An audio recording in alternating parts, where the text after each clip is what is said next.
हम में से कितने लोग खाना खाने से पहले ये सोचते हैं या ये देखते हैं कि जो खाना हम खाने जा रहे हैं उसका रंग क्या है, उसमें से खुशबू कैसी आ रही है और उसका टेक्सचर कैसा है? क्या आप जानते हैं कि चंद अपनी सेंसेस को फूड के साथ एंगेज कर लेने से आप बहुत सारी अपनी ईटिंग हैबिट्स बेहतर कर सकते हैं। आज से पहले बहुत सारी वीडियोस जो मेरी लगती थी वो ज्यादा वेट लॉस के हवाले से होती थी। ये particular video weight loss plus healthy eating दोनों में आपको हेल्प करेगी। आज हम बात करने चाह रहे हैं माइंडफुल ईटिंग के बारे में।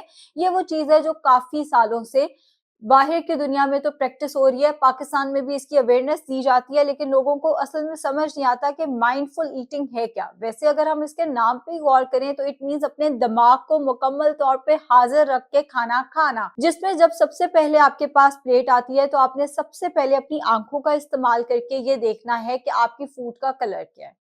फिर आपने अपनी नाक का इस्तेमाल करके ये देखना है कि फूड का अरोमा क्या है, उसमें से खुशबू कैसी आ रही है। एंड जब आप अपनी पहली बाइट लेते हैं तो आपने उसका टेक्सचर देखना है, और टेक्सचर में भी जब आप फूड कॉम्बिनेशन में खा रहे हैं, जैसे आप रोटी प्लस सालन खा रहे हैं, तो वो तो टेक्सचर बहुत ज्यादा कॉम्प्लेक्स हो जाता है। इसका मतलब यह रोटी का अपना टेक्सचर होता है। हाँ जी, आज रोटी अच्छी पकी हुई है, सही पकी हुई है, या थोड़ी सी कच्ची है, गंदुम की रोटी है या जौ की रोटी है, मिक्स आटे की रोटी है, सालन के अंदर ऑयल ज्यादा है, थोड़ा सा ये मुझे ऑयली लग रहा है, सालन के अंदर मिर्च मसाले ज्यादा हैं, सालन के अंदर नमक कम है, बोटी आ रही है मुंह के अंदर, जो बोटी इसके अंदर डली हुई है वो सही गली हुई है कि नहीं गली हुई, जो सब्जी इस सालन के अंदर डाली गई है उसका टेक्सचर क्या है। एज सून एज आप फर्स्ट बाइट अपनी लेते हैं तो टेक्सचर काफी आपको अपने अंदर एंगेज करता है, बिकॉज टेक्सचर को फूड के समझना थोड़ा टाइम मांगता है। अब माइंडफुल ईटिंग क्यों जरूरी होती है? जब हम ये खाने का कॉन्सेप्ट सीख लेते हैं तो हम बहुत सारी गलतियों से बच जाते हैं। हमारे यहाँ एक बहुत बुरी चीज ये है कि हम अपने खाने के बारे में सोचते ही नहीं है। हम जब खाने के टेबल पे बैठते हैं, हम या तो फोन में बिजी होते हैं, या हम टीवी देख रहे होते हैं अपना, या हम कोई बुक पढ़ रहे होते हैं, या हम कोई ना कोई और हमारी एक्टिविटी होती है जिसके अंदर एंगेज होते हैं। हमारा पूरा ध्यान, हमारा पूरा माइंड अपने फूड के साथ कनेक्टेड नहीं होता, जिसकी वजह से हम ज्यादा खा जाते हैं, ज्यादा भी खाते हैं, और जिसकी वजह से बहुत सारे लोग ईटिंग डिसऑर्डर्स का भी शिकार हो जाते हैं। अब माइंडफुल ईटिंग में आपने एक चीज मैं इसमें ऐड करूंगी, वो ये है कि जब आप खाना बाहर से ऑर्डर करने लगते हैं, एक चीज सोच लें। वो एक सवाल जो आप अपने आप से पूछेंगे वो ये है कि ये खाना जो मैं मंगाने जा रही हूँ या मंगाने जा रहा हूँ, ये मेरी सेहत के लिए अच्छा है या बुरा है। उसी से आपकी बहुत बहुत सारी फूड चॉइसेस बदल जाएंगी, और जब आपकी फूड चॉइसेस बदलेंगी तो ऑब्वियसली आपकी हेल्थ भी बेहतर होगी, आपका वेट लॉस भी होगा, वेट मेंटेन भी होगा।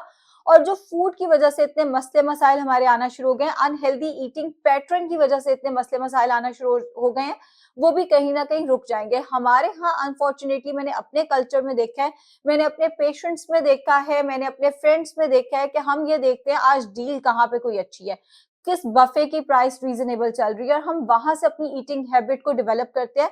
हम वो चॉइस अपनी ऑप्ट करते हैं जहां पे हमें कुछ रीजनेबल नजर आ रहा होता है, रादर देन कि हम हेल्दी ऑप्शंस की तरफ जाएं।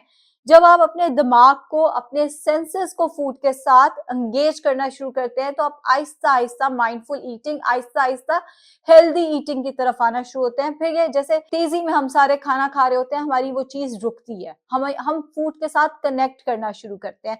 प्रॉब्लम आती है कि हमने खाना खाया, ये रमजान से पहले वीडियो क्यों लग रही है, रमजान में माइंडफुल ईटिंग आपके बहुत काम आती है, और रमजान से पहले अगर आप इस एक्टिविटी में बढ़ जाएंगे, अगर आप माइंडफुल ईटिंग करना शुरू कर देंगे तो रमजान में आप वेट लॉस अच्छे तरीके से कर सकेंगे, वेट मेंटेन अच्छे तरीके से कर सकेंगे।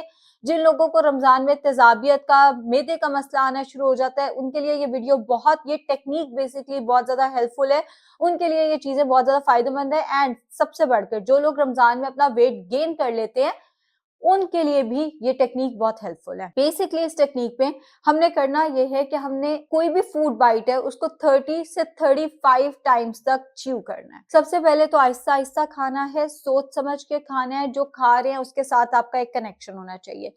जैसे मैं अपनी बात करूं, कई दफा ये होता है जब सुबह सुबह जब हम उठते हैं, जल्दी जल्दी नाश्ता किया, कुछ नहीं याद क्या खाया, थोड़ी देर बाद कोई पूछे क्या खाया, याद भी नहीं होता। इस टेक्निक में जब आपने नाश्ता करना है, आपके पास कम से कम आपने 30 मिनट्स निकालने हैं अपने नाश्ते के लिए।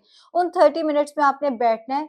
लेट से आप ओट्स खा रहे हैं, आपने ओट्स जब पहला स्पून लिया, आपने देखना है कि ओट्स का टेक्सचर कैसा है, दूध का टेक्सचर कैसा आ रहा है, उसके अंदर जो फ्रूट है, हनी है, उसके अंदर जो शक्कर है, उसका टेक्सचर कैसा आ रहा है।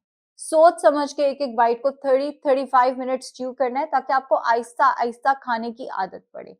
दोपहर का खाना जब आपने खाना है, मैंने सालन की एग्जांपल पहले दे दी है, पहले आपने उसको देखना है, फिर आपने उसको स्मेल करना है, फिर आपने उसके टेक्सचर के साथ कनेक्ट करना है, रादर देन जल्दी-जल्दी खा लिया, कुछ नहीं याद क्या खाया, अब मीठा ले आओ जी।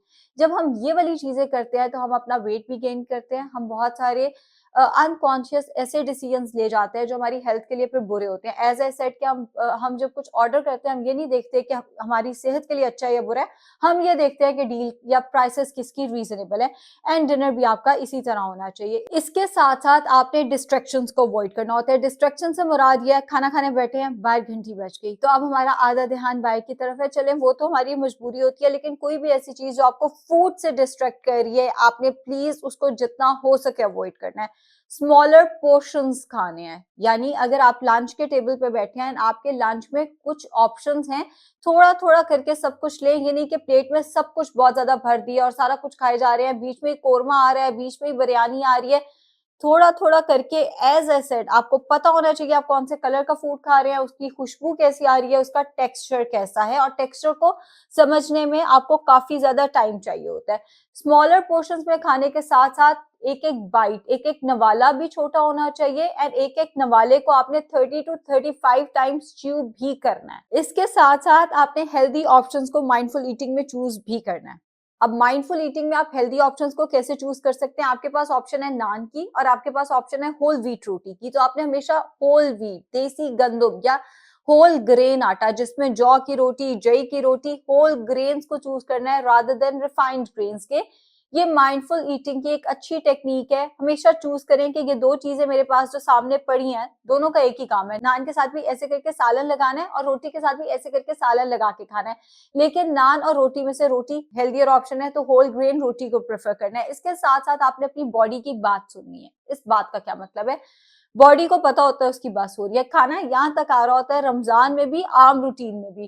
खाना खा के यूं बैठ जाते हैं हम, कोई एक्टिविटी नहीं करते। जब आपकी बॉडी आपको सिग्नल दे रही है कि अब बस हो गई, आपने हो सकता है बिरयानी तब तक चक्की भी ना हो, मत चख। अगर आपकी बॉडी आपको कह रही है बस, तो उस पे बस कर देनी है। फिर आपने वैरायटी ऑफ फूड को चखने की कोशिश नहीं करनी।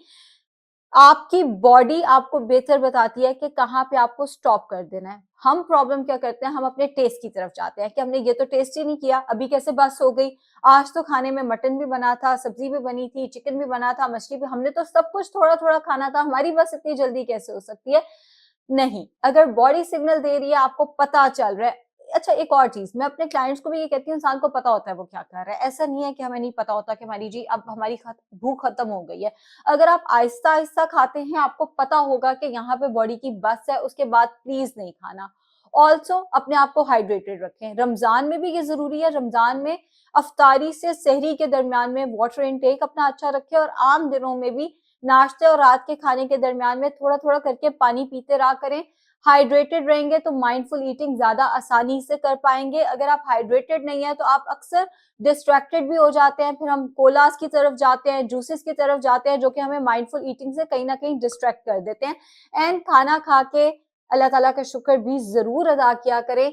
ये भी एक बहुत इंपॉर्टेंट टिप है। खाने से पहले, खाने के बाद अपनी टेबल को देखें, अल्लाह ताला का शुक्र अदा करें। बहुत सारे उन ममालिक की तरफ सोचे जहां पे जंगें चल रही हैं और जहां पे लोगों को इतने लेविश खाने नहीं मिलते। ये एक टिप आपकी बहुत ज्यादा हेल्प करने वाली है। तो उम्मीद है माइंडफुल ईटिंग आप लोगों को समझ आ गई होगी। रमजान में ये ज्यादा काम आएगी, मगर अभी से शुरू करेंगे तो रमजान तक आदत होगी, और रमजान में जो मसले मसाइल आपको आते हैं वो आप फेस नहीं करेंगे। वेट लॉस कर रहे हैं तो ज्यादा अच्छे तरीके से करेंगे। शुक्रिया।